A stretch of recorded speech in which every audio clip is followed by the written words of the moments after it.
पावली, पऱ्यांच्या राज्यात भटकाई गेली. बाळाची खेळणी खेळ खेळ खेळली, दमून लागून कपाटात झोपली.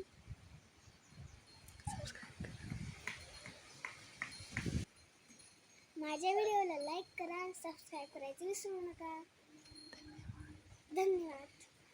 ठीक आहे, माझी कविता आवडली असेल तर नक्कीच लाईक करा.